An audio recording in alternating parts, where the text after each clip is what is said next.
ეს არის დღის ამბები 10-ზე, მე ლუკა ხაჩიძე ვარ.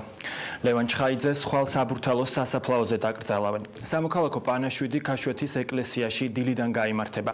3 საათზე კი ლევანს ტაძრიდან გამოასვენებენ. დღეს დილიდან წყნეთში ჯაკოს სახლში იკრიბებოდნენ მისი მეგობრები, რესპონდენტები და მაყურებლები. ლევან ჩხაიძე 33 წლის ასაკში 21 იანვარს გარდაიცვალა. ცხინვალისა და აფხაზეთის დაბრუნების უმოკლესი გზა ნატოზე გადის. ოფშის რა მოგცეთ გოგო ზივა?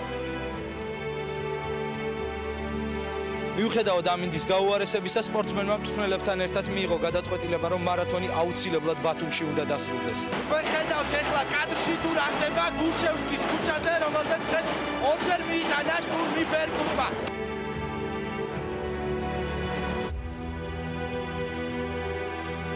შეფერხებული მოძრაობა და არსებულ წვნებში გადახდილი 5 მილიონი ევრო თუ პატიმრობის გასაგრძელებლად წაყენებული ბრალი. არა, მე უკვე ზუსტად აი ამას დავიმახსოვრე დედაჩემს რა უნდა მომამზადებინო ყველაფერი. ხო, ძალიან კარგი იქნება. თქვენ უყურებთ დღის ამბებს 2 საათზე, რომელსაც ტელეპირველის გუნდი და ლევან ჩხაიძე წარმოგიდგნენ. თქვენ გესმით შეძახილები, რომელიც ერთ-ერთ გამოსვლის განცხადებებს მოყვა, აი ასე მიმდინარეობს აქცია რუსთაველის გამზის.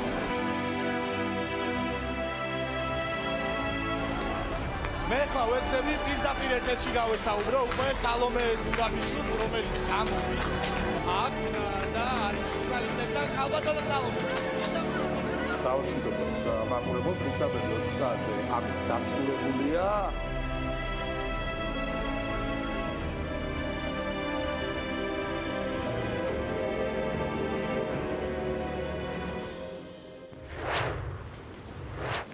სოციალური ოკუპაცია გრძელდება. ანტისაოკუპაციო მოძრაობის ინფორმაციით რუსეთი ხაშურის ტერიტორიაზე მდებარე ტალკის საბადოების მიტაცებას გეგმავს. დავით ქაცარავას თქმით, ხაშურის ტერიტორიაზე, რომელსაც არანაირი შეხება არ აქვს სამაჩაბლოსთან, ოკუპანტებმა ყოველ 10 მეტრში ხეების მონიშნა და გზის გაყვანა დაიწყეს. ანტისაოკუპაციო მოძრაობა ტერიტორიაზე სამოქალაქო პატრულირებას იწყებს და ამავდროულად მოძრაობის წევრები ადგილზე მოძრავი პატრულის შეყვანას მოითხოვენ. ანტისაოკუპაციო მოძრაობა დრონით გადაღებულ მასალას sadაც ჩანს, რა პერიმეტრის მიტაცებას გეგმავენ ოკუპანტები. სახელმწიფო უსაფრთხოების სამსახურში აცხადებენ, რომ ამ საკითხთან დაკავშირებით არაერთხელ გააქტიურდა ცხელი ხაზი და ინფორმირებულია ევროკავშირის სადამკვირვებლო მისია. აღნიშნულ საკითხს ერგნეთის მოლაპარაკებების მორი გრაუნდზეც განიხილავენ.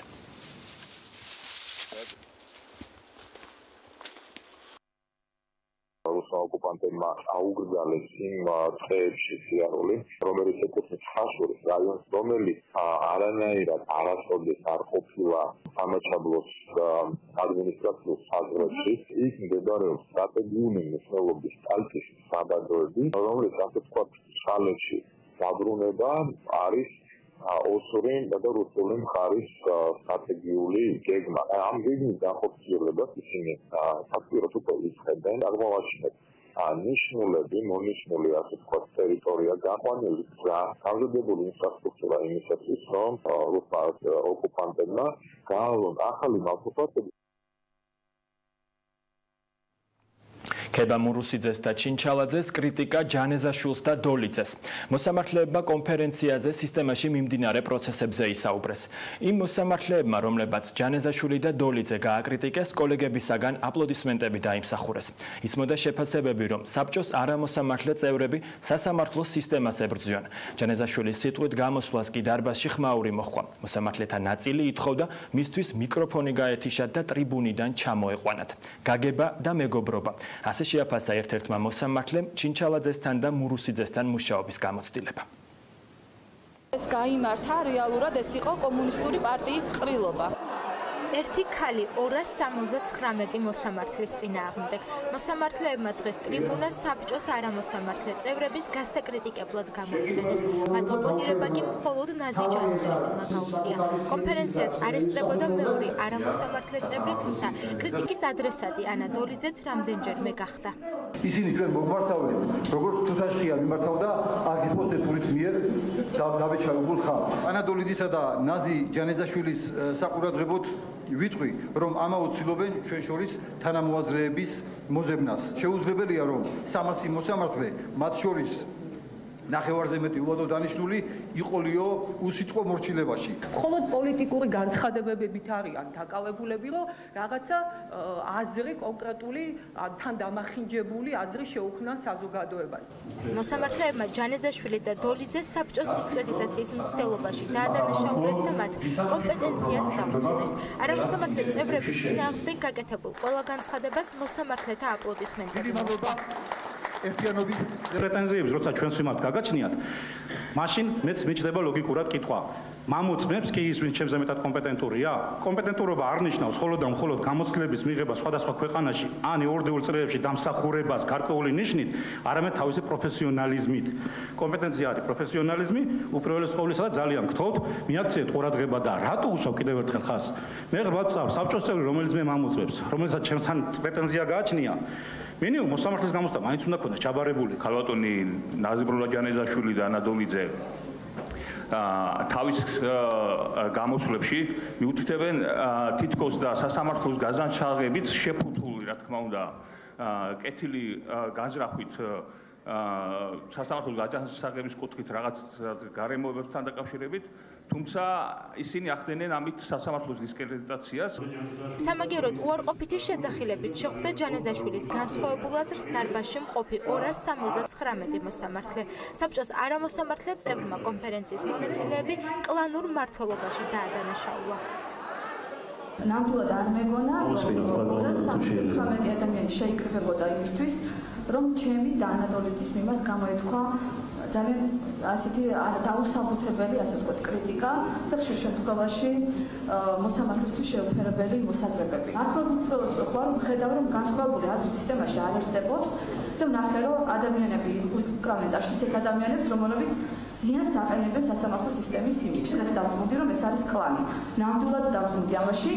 ბრალდებების შეურაცხმყოფელი აღმოჩნდა მოსამართლეებისთვის. მათ ჯანეზაშვილის მიმართ სანქციების დაწესებაც მოითხოვეს. ურთიერთბრალდებები კი კონფერენციის დასრულების შემდეგაც გაგრძელდა. დღეს საბჭოთა გუნდმა უნდა წავიდეს და წავიდეთ თქვენ ქალბატონ ანა დოლიძესთან ერთად. თუ უფლებები საბჭოს წევრებს გვაქვს ერთი საბჭოში, მაშინ ვალდებულებებიც ჰქონდეს ერთი. აი ესეთი განცხადებისთვის, რომ 279 მოსამართლეს ეუნება ერთი არამოსამართლე წევრი, რომ თქვენ ხართ კლანიო, ამის საწინააღმდეგოდ დაწესდეს რეგულაციები და აი ამ ქმედების ჩამდეს დაეკისროს შესაბამისი სანქციები. საუბარი მასთან დაკავშირებით, რომ ეს არის კლანი, დღეს საბოლოოდ უნდა დაიმსხვრეს, იმიტომ რომ შეუძლებელია, რომ 279 მოსამართლე და მეცაც გეტყვით დანარჩენი მოსამართლეები, რომლებიც ვერ მოვიდნენ, შეუძლებელია, რომ საქართველოში არსებული ყველა მოსამართლე, რომელიც იბრძვის დამოუკიდებლობისთვის, სასამართლოს დამოუკიდებლობისთვის, იყოს კლანი. ჩვენ ქვეყანას არ ჭირდება შიშარა მოსამართლეები. ჩვენ ვნახეთ გამომსვლელები, რომლებიც იმიტომ შეიკრიბნენ აქ, რომ შეიძლება ითქვას, რომ გაველანძღეთ მე და ანა დოლიძე, არასერიოზულია, როდესაც აკეთებენ ამას მოსამართლეები. ადამიანები, რომლებიც სასამართლოში სწავლენ, მათთან მოხდეს საქმეები და ბუნებრივია, იქ იმედი იმისა, რომ სერიოზული ადამიანები განიხილავენ მათ საქმეებს, არის ნაკლები. ამიტომ მე რა თქმა უნდა, მე გავაგრძელებ აუცილებლად ბრძოლას. მოსამართლეებს დღეს იუსტიციის უმაღლეს საბჭოსა და მოსამართლეების მხრივ განვითარებულ მოვლენებზე უნდა ემსჯელოთ, თუმცა მათ ამ საკითხს ყველაზე მცირე ხება უთმეს. კონფერენციიდან გაირკვა მხოლოდ ის, რომ რიგი არასამთავრობო ორგანიზაციებისა და რამდენიმე პოლიტიკოსის მხრიდან სასამართლო სისტემის მიმართ მიზნად მიმართული ცილისმწამებლური კამპანია ხორციელდება, რომელიც აგებულია სიცრუეზე და უსაფუძვლო ბრალდებებზე. გვესმის ძალადობრივი მოწოდებები, არათანმიმდევრული და სამართლებრივ სივრცეს აცდენილი განცხადებები. იუსტიციის უმაღლესი საბჭო, რომელიც გახლავთ კონსტიტუციური ორგანო, უნდა დაიშალოს. ასეთი იყო მოწოდებები თავიდან, შემდეგ გვესმოდა, რომ მხოლოდ ის წევრები უნდა გადადგნენ, რომელმაც რაღაც კონკრეტულ გადაწყვეტილებას არ დაუჭირეს მხარი. კონფერენცია მოსამართლეთა საერთო მიმართვის დასრულდა. ადრესატი საკანონმდებლო და აღმასრულებელი ხელისუფლება, პარტნიორი ქვეყნების დიპლომატიური წარმომადგენლები და საერთაშორისო ორგანიზაციები იყვნენ. მოსამართლეები მათ მოუწოდებენ განახორციელონ ყველა აუცილებელი ეკა ბესელია, გედევან ფოფხაძე, ლევან გოგიჩაიშვილი და დავით ჭიჭინაძე არასამთავრობოებს შეხვდნენ. განხილვის მთავარი თემა უზენაესი სასამართლოს მოსამართლეთა შერჩევის წესები და კრიტერიუმები იყო. ბესელიას თქმით, NGO-ებს ინფორმაცია მიაწოდა იმ საკითხების შესახებ, რაზეც ქართულ ოცნებაში ორდღიანი კონსულტაციების შედეგად პოზიციების დაახლოება შეძლეს.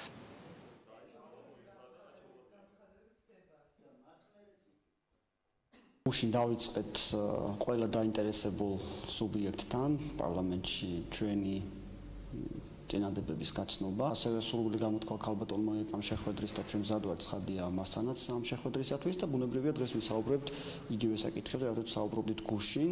ეს ეხება უშუალოდ იმ კრიტერიუმებს, რომელიც ჩვენ წარვადგინეთ და ეხება ჩვენს მთავარ მოთხოვნას, რომელიც ეხება საბჭოს შემადგენლობის შეცვლას. ჯერ ამ ეტაპზე ვსაუბრობთ საკანონმდებლო ცვლილებებზე, რომელმაც უნდა დააზღვიოს რისკები იმ პროცედურებთან დაკავშირებით, რაც უნდა გაიაროს საბჭომ პარლამენტამდე. ჩვენი მიზანია, რომ საერთო ხედვა გქონდეს, ერთიანი პოზიცია გქონდეს და ესეც შესაძლებელი ხდება, იმიტომ რომ კონსენსუსისკენ წავიდა ეს პროცესი და მე აქაც ვხედავ, რომ შეგვიძლია კარგი შედეგი მივიღოთ.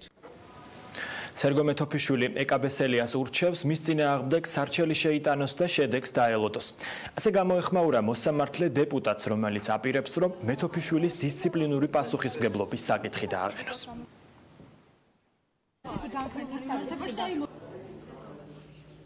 ურჩევდი ქალბატონ ეკა ბესელიას, რომ 2 დღეა გუშინ ლაპარაკობდა, ზედაზედ 2 დღეა, რომ უჩივლებ მიჩივლოს. ვინაიდან ასე აჟიტირებულად 2 დღე მედიასთან ასე ვთქვათ ამის განცხადება, აღვიქვავ როგორც უკარას. არ შემეშინდება, ისევ გავაგრძელებ ჩემ მოსილებას. ამ სივრცეს მართლმსაჯულების სისტემას მოსამართლეები, რომლებიც უნდა ემსახურებოდნენ სამართალს, უყურებენ როგორც საკუთარ პირად სივრცეს. ეს არის ძალიან მნიშვნელოვანი და ამიტომ უნდა გაიაზროს ყველამ, რომ ჩვენ არ ვერევით არც ერთი კონკრეტული გადაწყვეტილების პროცესში. მეთოფიშვილზე მინდა გკითხოთ მუქარავა. მე არ ვაპირებ მაგასე. არ ვაპირებ მასე კომენტარებს. საუბრობდით, რომ სარჩელს შევიტანო და მე ვთქვი უკვე ამზადებ თქო და მე ამ ადამიანზე კომენტარებს აღარ ვაპირებ. წყალტუბოში აფეთქების შედეგად დაშავებულები ქუთაისის დამწვრობის ცენტრში არიან მოთავსებულები. დაშავებულ ახალგაზრდებს დამწვრობა თავისა და სახის არეში, ასევე ზედაკიდურებზე აქვთ მიღებული. 2 პაციენტი ინტენსიური თერაპიის, 1 კი ქირურგიის განყოფილებაშია მოთავსებული. აფეთქების მიზეზი გაზის გაჟონვა გახდა. გაზის გაჟონვის გამო მორიგი აფეთქება წყალტუბოში სწრაფი კვების ობიექტში მოხდა. აფეთქების შედეგად 3 ადამიანი დაშავდა. ადგილობრივების თქმით, საშაურმე რამდენიმე დღის წინ გაიხსნა. გაზმა გაჟონა და ის საშაურმე იყო და აფეთქდა. რა ძლიერი აფეთქების ხმა იყო მესამეზე ვცხოვრობ ბამბინაში მე და როგორ მივიხედე, გადარჩენილები არიან დიდი მწვრთნელი არა. არ ვიცი ახლა რა მოხდა, დილით სახში ვიყავი და მე მიწიზრა მეგონა, თუმცა ეს აფეთქებულა რა ვიცი. აფეთქდა მე არაფერი ვიცი. რა არის აფეთქებული? საშაურმე არის 1 კვირის გახსნილია. აფეთქების შედეგად საშაურმის 3 თანამშრომელი დაშავდა. ისინი სამედიცინო დახმარების ბრიგადამ ქუთაისის დამწვრობის ცენტრში გადაიყვანა. ქირურგის თქმით, საავადმყოფოში შეყვანისას მათ თავის, სახისა და ზედაკიდურების დამწვრობა აღენიშნებოდათ. ამ დროისთვის კი მათი ჯანმრთელობის მდგომარეობა სტაბილურად მძიმეა. აღენიშნებათ თავის თვიანი ნაწილის სახის ზედაკიდურების დამწვრობა. პირველი, მეორე, მესამეა ბ-ხარისხის. დაზარალებულთაგან 2 პაციენტი მოთავსებული არის ინტენსიური თერაპიის პალატაში, 1 ქირურგიულ პალატაში და შესაბამისად უგრძელებათ მკურნალობა. წყალტუბო გაზის მენეჯერის თქმით, ობიექტი, სადაც აფეთქება მოხდა, 1 კვირის წინ შეამოწმეს და კომპანიას ადგილზე ხარვეზი არ აღმოუჩენია. ბაკურ ბალანჩივაძე მომხდარის მთავარ მიზეზად თვითნებურად დამონტაჟებულ წყლის გამოთბობებს ასახელებს. ჩვენი სპეციალისტები 1 კვირის წინ ამყოფია, შემოწმებული არის ქსელი, ნორმალურად ეს დანადგარები საერთოდ არ იყო, ფიქრობთ თვითმიერთება დანადგარების. და აქედან მოხდა გაზის გაჟონა და დაგროვება.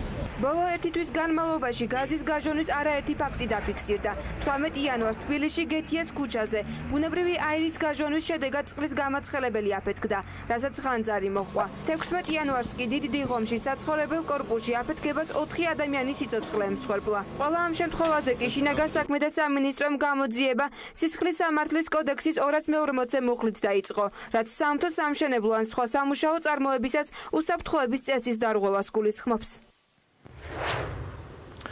ზუგდიდის რეფერალურ ჰოსპიტალში H1N1 ვირუსით იგივე ღორის გრიპით კიდევ ერთი ადამიანი გარდაიცვალა. შუახნის ქალი საავადმყოფოში ერთი კვირა მკურნალობდა. ამჟამად გრიპის სიმპტომებით ზუგდიდის საავადმყოფოში 19 ადამიანი მკურნალობს, აქედან ერთის მდგომარეობა მძიმეა. ის მართვით სუნთქვაზეა.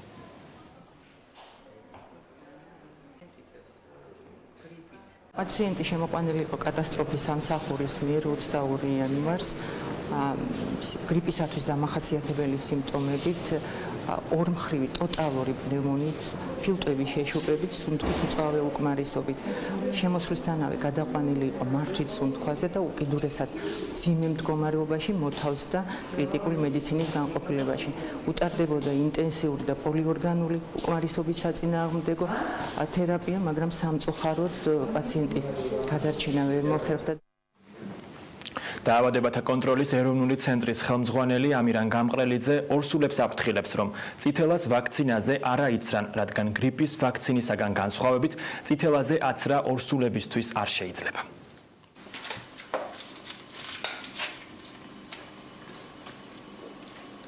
გუშინ საღამოს მონაცემებით ერთი კვირის განმავლობაში 22,000 ადამიანი აიცრა დამატებით. თუ ჩვენ ამ ტემპით გავაგრძელეთ მასობრივი ვაქცინაცია, მაშინ მალე შევაკავებთ დარწმუნებული ვარ წითელას ეპიდაფეთქებას ქვეყანაში. კატეგორიულად არ შეიძლება ორსული ქალბატონების წითელას საწინააღმდეგო აცრა. სასურველია, რომ წითელას საწინააღმდეგო აცრა გაიკეთონ ორსულობის დადგომამდე 3 თვით ადრე. სულ მინიმუმ 1 თვით. სუსმა ქრთამის აღებაში დახმარების ბრალდებით ვაკის გამგებლის მოადგილე თეიმურას ჩოჩუა დააკავა. გამოძიების ინფორმაციით მან ასევე დაკავებულ წყალტუბოს საკრებულოს თავმჯდომარეს გრიგოლ ივანეიშვილს დააკავშირა უცხოელი ბიზნესმენი, რომლისგანაც ივანეიშვილმა ქრთამი აიღო. წყალტუბოს რაიონის საკრებულოს თავმჯდომარის შემდეგ კიდევ ერთი მაღალჩინოსანი. სახელმწიფო უსაფრთხოების სამსახურმა დიდი ოდენობით ქრთამის აღებაში დახმარებისთვის ვაკის რაიონის გამგებლის მოადგილე თეიმურას ჩოჩუა დააკავა. გამოძიების ინფორმაციით სწორედ ჩოჩუამ დააკავშირა უცხოელი ბიზნესმენი წყალტუბოს საკრებულოს თავმჯდომარეს. ინვესტორს წყალტუბოს საკრებულოს ყოფილი შენობის შესყიდვა სურდა. თეიმურას ჩოჩუა დააკავეს. გამოძიებამ დაადგინა, რომ თეიმურას ჩოჩუამ წყალტუბოს მუნიციპალიტეტის საკრებულოს თავმჯდომარე გრიგოლ ივანეიშვილს დააკავშირა უცხოელი ბიზნესმენი, რომელიც ქალაქ წყალტუბოში მდებარე საკრებულოს ყოფილი შენობის შესყიდვით იყო დაინტერესებული. თავის მხრივ თეიმურას ჩოჩუამ გრიგოლ ივანეიშვილს დახმარება გაუწია თანხის გადახდის გარანტად უცხოელი ბიზნესმენის მიერ დაფუძნებული კომპანიის 16%-იანი წილის ივანეიშვილის ნდობით აღჭურვილი პირის საკუთრებაში გადაცემასა და 250,000 ლარის ქრთამის სახით აღებაში. თბილისის მერია გამოძიების დასრულებას ელოდება. ირაკლი ხმალაძე მუნიციპალიტეტში დასაქმებულ ყველა თანამშრომელს სიფრთხილისკენ მოუწოდა და განაცხადა, რომ დედაქალაქის მთავრობას კორუფციის წინააღმდეგ ბრძოლა აქვს გამოცხადებული. მინდა რომ ყველა თანამშრომელმა, ვინც კი მუშაობს მუნიციპალიტეტში, მიიღოს გაფრთხილება, ვისაც კი ასეთი რამ თავში გაუფიქრებია, მოყვებით ბოლომდე და აუცილებლად დაადგებიან იგივე გზას, როგორ გზასაც ადგანან კორუფციაში ჩართული ადამიანები. თეიმურას ჩოჩუა დღეს მისმა ადვოკატმა მოინახულა, თუმცა ის მედიასთან არ გამოჩენილა. წყალტუბოს რაიონის საკრებულოს თავმჯდომარე გრიგოლ ივანეიშვილი კი ბრალს არ აღიარებს. დაკავებულის პოზიციას დღეს მისი ადვოკატი გაეცნო.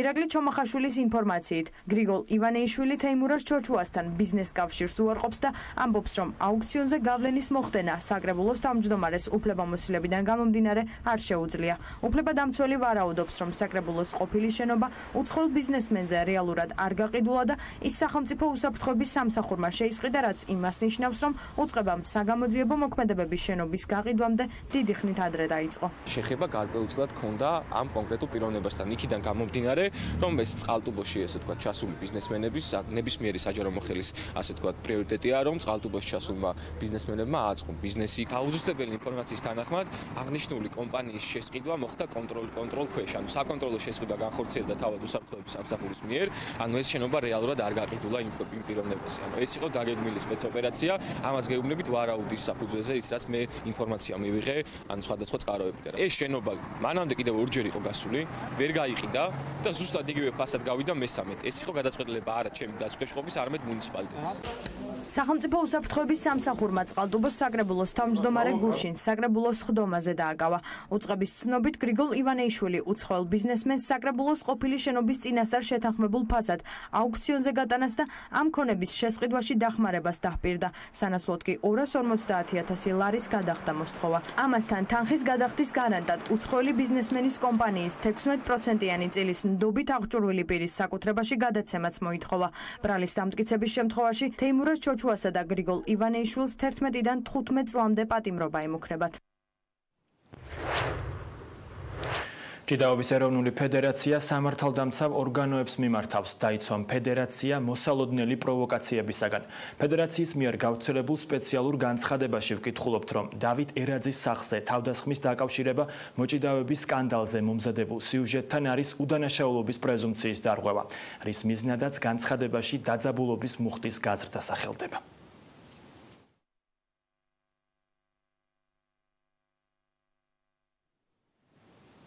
აუდიტის სამსახურის ინფორმაციით ქართული ჭიდაობის შეჯიბრებებზე ტრანსპორტის მომსახურებისთვის გაცემული 32,328 ლარიდან ფედერაციის პრეზიდენტის შვილზე 28,987 ლარი გაიცა. როგორც აუდიტის დასკვნაშია ნათქვამი, გაურკვეველია რა მეთოდებით, რა მონაცემების გათვალისწინებით და რა პარამეტრებზე დაყრდნობით ხდებოდა რეგიონების მიხედვით სატრანსპორტო მომსახურების თანხების დადგენა. ამასთან უწყების ცნობით მაგალითისთვის 2017 წლის დეკემბერში ფალავნობაში ქართულ ჭიდაობაში ჩასატარებელი ღონისძიების ფარგლებში საჭიდაო ლეიბების ტრანსპორტირების ხარჯმა ჭავჭავაძის გამზირიდან ამერიკის საელჩომდე და პირიქით ამერიკის საელჩოდან ჭავჭავაძის გამზირამდე, ანუ 20 კილომეტრზე შეადგინა 1500 ლარი. მე არ ვწოხები არაფერს გარღვევას, მე უთხარი თუ რამე იქნება ჩემ ფედერაციაში გარღვევა, შეგიძლიათ გადაცეთ შესაბამის ორგანოებს. ჩვენ ხანდახან არის ეგეთი მომენტი, რომ არ ილექნება თავის დროზე ფული ანგარიში. ვიღაცამ ძღოლი რომელსაც ყავს, მას ხო ვერ წამოგვიყვანს და ხო ვერ წამოყვანს უფალს არა. და ჩვენებიდან ავიღე ფული და დავდე ფინანსები, მივეჭი. გამოხდება პრეზიდენტის შვილის ანგარიში და ეს ამხარ. თავის მანქანა და იმის. ფედერაციის ანგარიში და რუსეთის ანგარიში. ფედერაციის ანგარიში ხო არ გადავისვამ. უნდა გადავუწყოთ მის პიროვნებას, ვიღაც მივყავართ. მწვანე პოლიტიკის ინიციატივის ფარგლებში ატმოსფერული ჰაერის დაცვის პოლიტიკის პრეზენტაცია გაიმართა. მთავარი სპიკერი პრემიერი იყო. მამუკა ბახტაძის განცხადებით, ჰაერის დაბინძურების მხრივ ყველაზე მეტი პრობლემა თბილისს აქვს, რადგან დედაქალაქში მოსახლეობის და მანქანების რაოდენობა სხვა ქალაქებთან შედარებით დიდია. შეიქმნა სპეციალური პორტალი, რომლის მეშვეობითაც ნებისმიერი დაინტერესებული პირი უწყვეტად და რეალურ დროში შეძლებს მიიღოს ინფორმაცია ჰაერის ხარისხის შესახებ. საქართველოს ყველა იმ ქალაქიდან, სადაც ჰაერის ხარისხზე დაკვირვება მიმდინარეობს. მთავრობის მწვანე პოლიტიკა ეს არის ქვეყნის განვითარების გრძელვადიანი ხედვა. უფრო მეტიც, მე ვიტყოდი, რომ ეს არის ახალი ცხოვრების წესი, რაც იმას გულისხმობს, რომ ჩვენ ვუფრთხილდებით და ვუვლით ბუნებას. ვინაწილებთ პასუხისმგებლობას და შედეგად ვიღებთ სუფთა ჰაერს. საბოლოოდ კი ჯანსაღ გარემოს, სადაც უსაფრთხოდ იცხოვრებენ მომავალი თაობები. მწვანე პოლიტიკა და მწვანე ეკონომიკა ჩვენი მთავრობის მთავარი პრიორიტეტებია. სუფთა ჰაერი არის მნიშვნელოვანი წინაპირობა იმისთვის, რომ ჩვენ მოსახლეობას ჰქონდეს ჯანმრთელობა, საქართველოში იყოს უკეთესი ცხოვრების პირობები, იმისთვის, რომ აღქმა ქვეყნისაც იყოს უკეთესი, მათ შორის უცხოელებისთვის. ევროპის ქვეყნების ულტიმატუმი ნიკოლას მადუროს, ესპანეთი, გერმანია და საფრანგეთი ხუან გუაიდოს ვენესუელის ლეგიტიმურ პრეზიდენტად აღიარებენ, თუ ქვეყანაში მომდევნო 8 დღის განმავლობაში ვადამდელი არჩევნები არ დაინიშნება. ესპანეთის პრემიერ-მინისტრის პედრო სანჩესის თქმით, ლათინური ამერიკის ქვეყანაში გამჭვირვალე, თავისუფალი და დემოკრატიული არჩევნები უნდა გაიმართოს, რისთვისაც მადუროს 8 დღე აქვს. ესპანეთის პოზიციას იზიარებს საფრანგეთის პრეზიდენტი ემანუელ მაკრონიც. ამასთან ვენესუელაში განვითარებულ მოვლენებს დღეს გაეროს უშიშროების საბჭო საგანგებო სხდომაზე განიხილავს. ვენესუელას პარლამენტის თავმჯდომარემ და ოპოზიციის ლიდერმა ხუან გუაიდომ თავი დროებით პრეზიდენტად 23 იანვარს გამოაცხადა.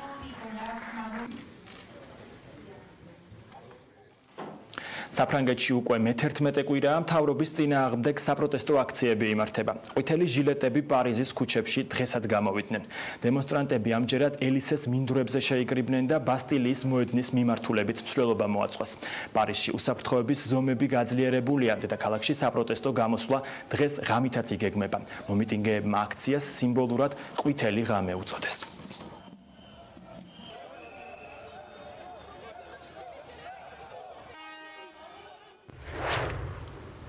საინფორმაციო გამოშვება ამით დასრულებულია. მე ხვალამდე გემშვიდობებით, ნახვამდის.